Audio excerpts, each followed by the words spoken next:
Welcome students. CMA foundation paper number 4 आप लोगों को fundamental business mathematics and statistics है। देखिए, सीएमए में फाउंडेशन में आपको मैथमेटिक्स और स्टैटिस्टिक्स का बेस क्रिएट किया गया है। यह एक बहुत अच्छी बात है।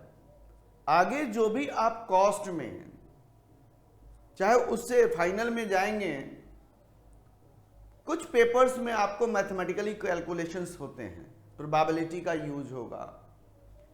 तो यहां पे जो हम लोग पढ़ने जा रहे हैं fundamental business mathematics and statistics, जो पेपर नंबर 4 है, वह स्कोरिंग भी है और बहुत ज़्यादा टफ नहीं है। बेसिक चीज़ें आपको उठानी है, सारी चीज़ें। अगर बेसिक चीज़ें आप करते चलेंगे बिल्कुल आसान सा हो जाएगा। तैयारी कैसे करनी है मैं आपको सारी चीज़ें बताता हूँ।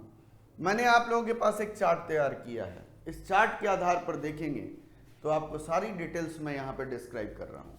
सबसे पहला फाउंडेशन, सीएमए फाउंडेशन के लिए सीएमए फाउंडेशन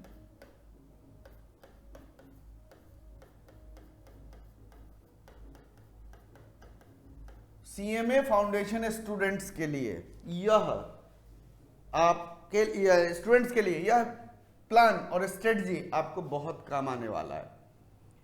जो जितने लोग अभी फाउंडेशन में एग्जाम अपीयर होंगे आगे, उस केसेस में चलिए देखोगे बिजनेस मैथमेटिक्स एंड स्टैटिस्टिक्स, यहां नाम से ही दिया गया है। मैथमेटिक्स भी होगा और स्टैटिस्टिक्स भी होगा, लेकिन वह क्या होगा? Business mathematics and statistics. Professional course है। आपको बिजनेस के बारे में, सर्विस के बारे में, बिजनेस का मतलब क्या? प्रोफेशंस, मैन्युफैक्चरिंग, सारी चीजें की ध्यान रखनी है इसमें। कहाँ क्या चीजें हम अप्लाई कर सकते हैं। तो आपके पास यहां पे देखोगे दो सेक्शन है, सेक्शन ए और section B. Section A maths का पार्ट होता है और सेक्शन बी स्टैट्स का पार्ट होता है। और सेक्शन ए 40 मार्क्स का होगा क्योंकि पूरा पेपर 100 मार्क्स का है और स्टैटिस्टिक्स 60 मार्क्स का है। स्टैटिस्टिक्स आपका 60 मार्क्स का है, ध्यान रखोगे। सबसे बड़ी बात है स्टैटिस्टिक्स 60 मार्क्स का है, आपका स्कोरिंग हो जाता है। बहुत जो नॉन मैथ स्टूडेंट्स होते हैं वो घबराते हैं। सीएमए फाउंडेशन में नॉन मैथ स्टूडेंट्स को घबराने की जरूरत नहीं है। जिसने 10th क्लास तक भी मैथमेटिक्स पढ़ के आया है वह इस फाउंडेशंस के मैथ को क्रैक कर सकता है। ये 100% मेरी गारंटी है। चलिए कैसे? जो मैथ्स पढ़ के आए हैं उनके लिए तो बहुत आसान है यह। सबसे पहले देखोगे आपके पास क्या क्या पढ़ना है। तो मैथ्स में आपके दो सेक्शन है, अरिथमेटिक का सेक्शन है और दूसरा अलजेब्रा का सेक्शन है। दो सेक्शंस इसमें है। मैथमेटिक्स में दो पार्ट्स हैं, अरिथमेटिक्स और अलजेब्रा। अरिथमेटिक्स में क्या पढ़ना है? Ratio and proportion and variation. Ratio, proportion and variation. Ratio बहुत आसान है, रेशियो प्रोपोर्शन बहुत आसान है, वेरिएशन भी आसान है। जब रेशियो प्रोपोर्शन हम लोग कर लेते हैं तो वेरिएशन भी आसान होता है। और रेशियो प्रोपोर्शन चाहे वो मैथमेटिक्स के स्टूडेंट्स हो या चाहे नॉन मैथ्स स्टूडेंट्स हो, रेशियो के बारे में अवेयर होते हैं। मान लीजिए कॉमर्स स्टूडेंट है, कॉमर्स स्टूडेंट ने नॉन मैथ्स कॉमर्स स्टूडेंट है, वो रेशियो से अवेयर हैं। क्यों? क्योंकि वो अपने अकाउंट्स में रेशियो के बारे में पढ़ते हैं। पार्टनरशिप में आप पढ़े होगे, शेयरिंग प्रॉफिट रेशियो कैलकुलेट करते थे आप। यहाँ पे भी वह रेशियो यहाँ पे मिलेगा, लेकिन थोड़ी सी मैथमेटिकली टर्मिनोलॉजी में होगी, उतना तो आप सीख सकते हैं। बिल्कुल आसान है रेशियो एंड प्रोपोर्शन। दूसरा है simple interest and compound interest. देखो बिजनेस में इंटरेस्ट, सिंपल इंटरेस्ट और कंपाउंड इंटरेस्ट। आप इन्वेस्टमेंट करोगे तो रिटर्न चाहिए ना, आप किसी को उधार दोगे, इंटरेस्ट चाहिए कि नहीं चाहिए? तो ये सारी चीजें यहां पे भी हम लोग को पढ़ना है, simple interest and compound interest. Third हम लोग का AP GP, arithmetic progression and geometric progression. बहुत बेसिक है, इसमें बहुत टफ नहीं है। सभी 10th क्लास में अरिथमेटिक प्रोग्रेशन पढ़ के आते हैं, तो 10th क्लास के पढ़े हुए चीजें आपको रिपीट होगी, यहाँ पे ज्यादा कुछ नहीं है, थोड़ा सा ज्योमेट्रिक प्रोग्रेशन पढ़ना है। तो ज्योमेट्रिक प्रोग्रेशन हम लोग इसलिए पढ़ेंगे क्योंकि हमें थोड़ा सा स्टैटिस्टिक्स में इसका एक एप्लीकेशंस के रूप में हम लोग पढ़ते हैं, तो इसलिए इस चीज को यहाँ पे दिया गया है। तो arithmetic progression and geometric progression, देखो आप 3 टॉपिक्स हैं, इसको मान लीजिए 3 चैप्टर्स है, 20 मार्क्स है। अगर मैं डिवाइड करूं 20 मार्क्स को तो कितना हो जाएगा, अप्रोक्सीमेटली 6 यानी कि 7 7 और 6 का होगा, कोई 2 पार्ट 7 मार्क्स का होगा, एक पार्ट 6 मार्क्स का हो सकता है, एक इंस्टीट्यूट डिसाइड करेगी।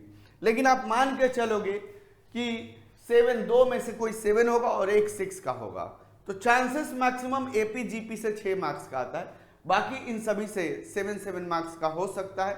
लेकिन कभी कभी सिंपल इंटरेस्ट और कंपाउंड इंटरेस्ट से क्वेश्चन थोड़ा ज्यादा होता है। आपको मान लिया जाए 10 क्वेश्चन इससे दे दिया, तो बाकी 10 क्वेश्चन में 5-5 मार्क्स के आपको यह दे सकता है। तो इस तरह का भी सिचुएशन बनता है, क्योंकि simple interest and compound interest basically important है भी, तो इसलिए आपको यहां ध्यान रखना है।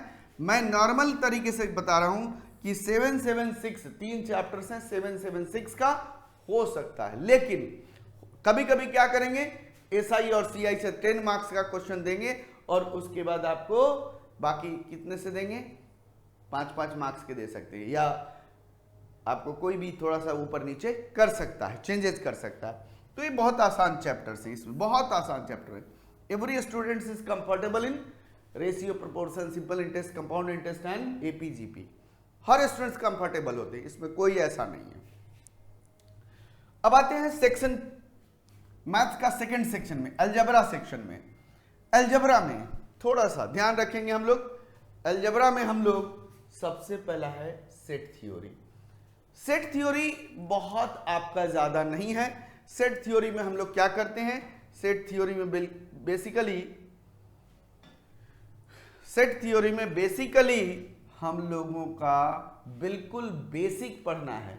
सेट्स हम कॉमन प्रैक्टिस के रूप में जानते हैं। आप सोचोगे क्लास में सेक्शन बनाया जाता है, सेक्शन क्यों, सेक्शन तो क्या हुआ, एक ग्रुप बनाया गया, तो हमें भी यहाँ पे सेट्स के बारे में पढ़ना है, ग्रुप्स में पढ़ना है। इसका मतलब हमारे पास नंबर के बारे में भी समझना होगा कि natural number, integer, rational number, irrational number and real number, ये सारे नंबर्स के बारे में भी हम लोग यहाँ पे डिस्कस करते हैं। तो ये सेट थ्योरी बहुत ज़्यादा टफ नहीं है, इसमें ज़्यादा टेंशन वाली बातें नहीं होती है। इंडाइसेस हम लोग 7th 8th क्लास में भी जो एक्सपोनेंट पढ़ते थे, x की पावर 5, 2 की पावर 5, किसी भी बेस पे पावर रेज्ड होता है, दैट इज द इंडाइसेस। यह भी सिंपल चैप्टर है। लॉगरिथमिक प्रॉपर्टीज अप्लाई करना होगा, यहाँ पे थोड़ा सा स्टूडेंट्स को मेहनत करना पड़ेगा। जो नॉन मैथ्स हैं उनके लिए यहाँ पे थोड़ा सा मेहनत करना है, और कोई ज़्यादा इसमें दिक्कत नहीं है। हाँ, अब बात आती है permutation and combination. Permutation and combination आपको क्यों दिया गया है, क्योंकि परमुटेशन एंड कॉम्बिनेशन बिल्कुल एनालिटिकल है, एनालाइज करना है। क्योंकि आप एक प्रोफेशनल कोर्स में जा रहे हो, प्रोफेशनल कोर्स में कुछ ऐसे चैप्टर्स होंगे जो एनालिसिस होगा, और इस सेट थ्योरी और परमुटेशन एंड कॉम्बिनेशन का यूज आपको यहाँ पे सेट किसमें, स्टैटिस्टिक्स में प्रोबेबिलिटी के रूप में होता है। आप इसीलिए आपको परमुटेशन एंड कॉम्बिनेशन दिया गया। और परमुटेशन एंड कॉम्बिनेशन बहुत ज्यादा हाई लेवल नहीं है आप लोगों का, बिल्कुल आपको नॉर्मल लेवल है, आप मैक्सिमम स्टूडेंट्स कर सकते हैं। थोड़ा सा इसमें केवल आपको अवेयर रहना है किस किस पॉइंट्स पे, नंबर्स में फॉर्मेशंस में, वर्ड्स के फॉर्मेशंस में क्या रिस्ट्रिक्शन इंपोज है, उसके आधार पर सोचना है।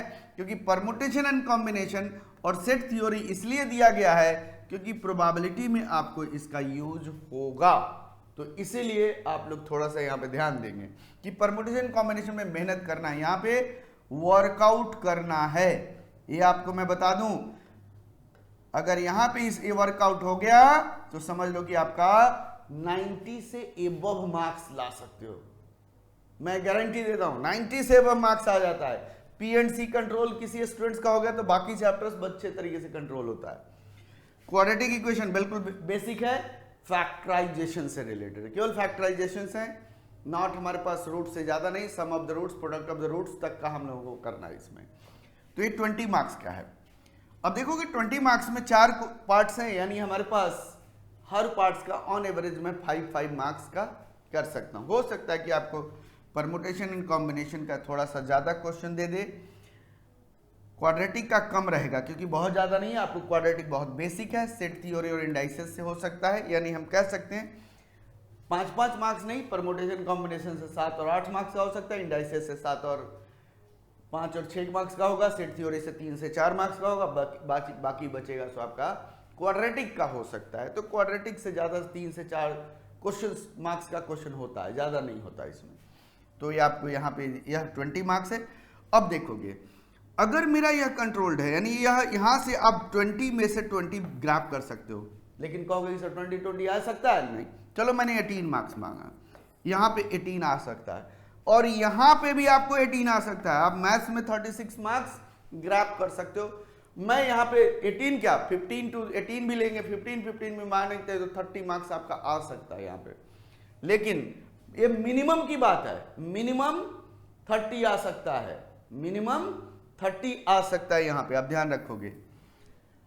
स्टैटिस्टिक्स, अब बात आती है स्टैटिस्टिक्स 60 मार्क्स का है और नॉन मैथ्स के लिए यह क्या है, वरदान है, क्योंकि ये आपको स्टैटिस्टिक्स से आप जो 60 मार्क्स का है 60 में से 60 ला सकते हो, ऐसा पेपर आता है, बिल्कुल स्मूथ होता है, ज्यादा टफ नहीं है, बिल्कुल एक पॉइंट्स पे हम लोग चलते चले जाएंगे, आसानी से हो जाएगा।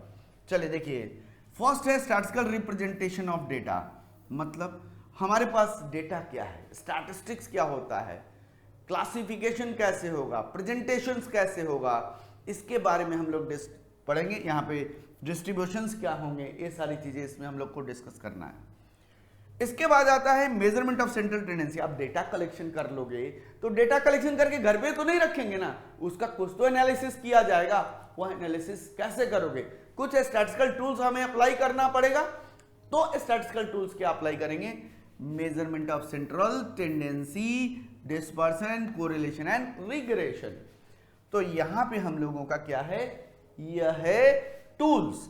तो सेंट्रल टेंडेंसी में हमें पढ़ना है मीन, मीडियन, मॉड, और उसके बाद geometric mean, harmonic mean, quartiles, percentile, decile, they are the central tendency. Central tendency में ये चीजें हम लोग को डिस्कस करना है।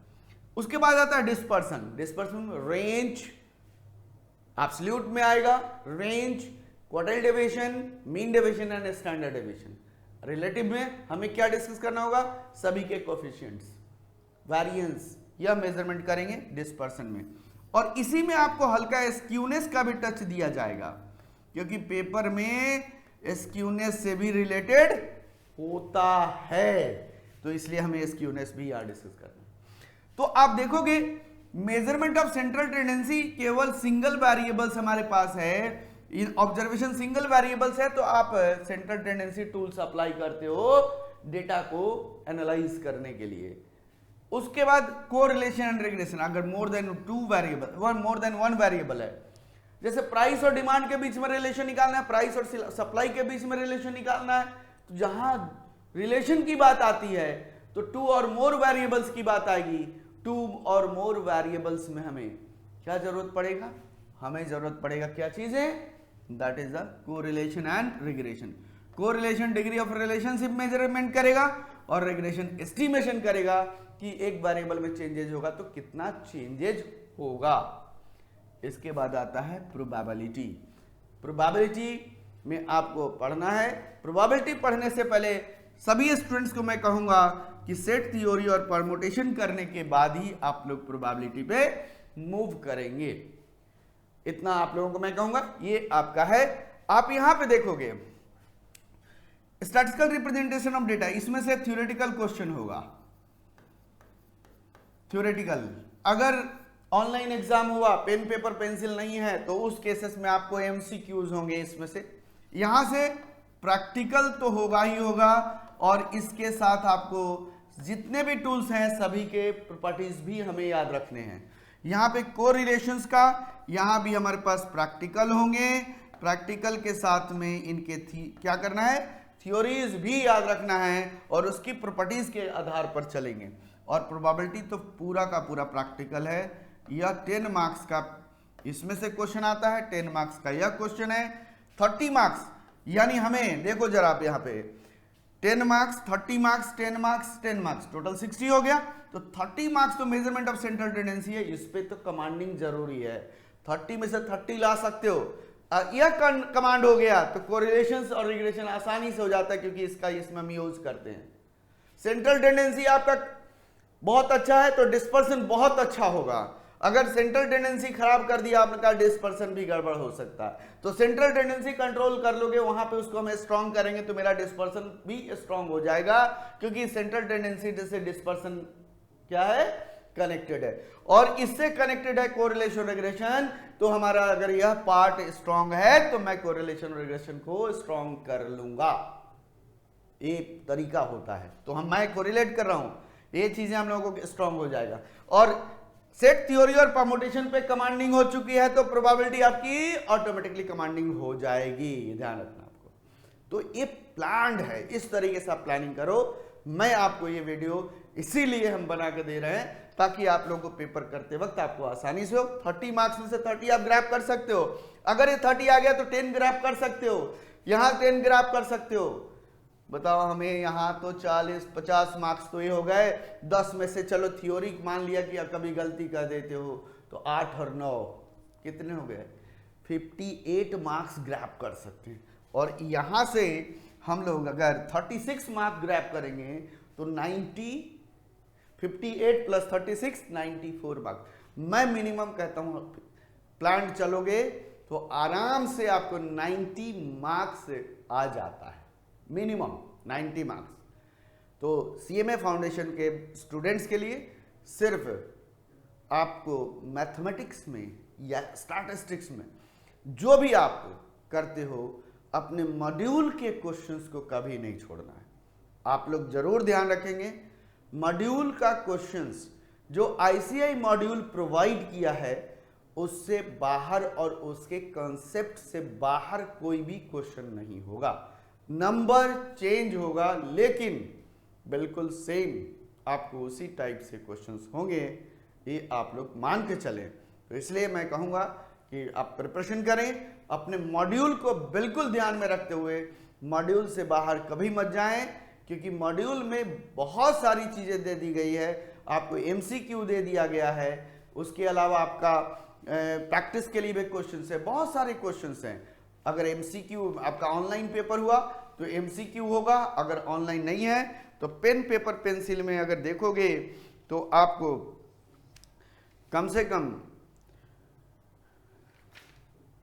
कम आपको कह सकते हैं कि कोई भी क्वेश्चंस अगर आता है तो आप बड़े आसानी से कंप्लीट कर सकते हो, चाहे वो पेन पेपर पेंसिल हो, चाहे हमारा क्या हो, कह सकते हैं कि ऑनलाइन पेपर हो, बड़े आसानी से कर सकते हैं।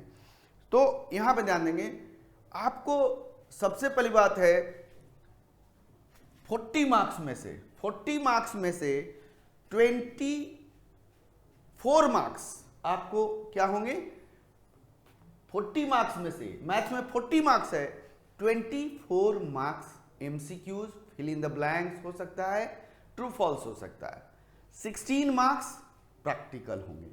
क्लियर है? उसी तरीके से अगर हम लोग बात